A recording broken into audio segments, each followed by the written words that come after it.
মাটি দেখলেই কামড় বসানো শুরু। বেড়ে চলেছে মাটি মাফিয়াদের দৌরাত্ম্য।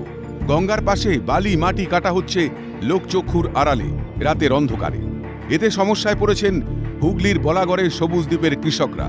ক্ষতির মুখে চাষের জমি। এগুলো ভালো হচ্ছে না তো, ঠিক ভালো জিনিস হচ্ছে না। এটা কারা কাটছে? এরা কাটছে, এখানে কিছু নেতাদের বোর্ড আছে, হ্যাঁ, তারাই কাটছে। কখন কাটে? মোটামুটি 3টে থেকে কদিন দেখলাম 7টার মধ্যে অফ হয়ে যাচ্ছে। তারপরে এই 2 দিন দেখছি কই আবার তো বন্ধ হয়ে আছে। মানে কোন জায়গাটাতে মাটি কাটছে? মাটি ওপার থেকে কাটছে, সবুজ দ্বীপের আরপার থেকে। এটা দেখে তো এলেন। তো মানে অন্যায় তো কাজ। কেন প্রতিবাদ করছো না? আমরা প্রতিবাদ করলে তো আটকাতে পারবো না। এখানে লোকাল নেতারাও সঙ্গে আছে, হয়তো থানাও থাকতে পারে, আমার এতটা জানা নেই। যতটা লোকাল নেতা তো আছে।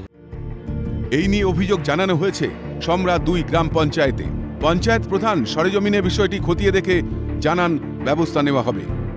2-3 জন আমার কাছে আর কি জানিয়েছে, তা আমি আজকে তদন্ত করতে এসেছি। হ্যাঁ, দেখছি যে মাটি কাটা হয়েছে, যারা কাটছে তাদের ব্যবস্থা নেব।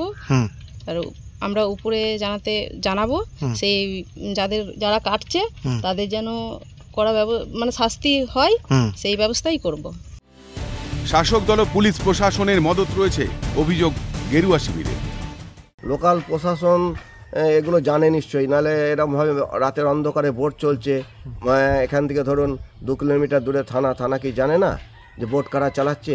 হ্যাঁ, এখানে লোকাল, আমার তো মনে হয় যে লোকাল এখন যে বর্তমান যে শাসক দলও এর মধ্যে জড়িত, এবং আমার মনে হয় প্রশাসনও এইভাবে জড়িত আছে। প্রশাসনকে কার্যত বুড়ো আঙুল দেখিয়ে চলছে অবাধে মাটি কাটার কাজ। আর কবে হুঁশ ফিরবে প্রশাসনের, এখন সেটাই দেখার। হুগলি থেকে কাকলি নস্করের রিপোর্ট, ক্যালকাটা নিউজ।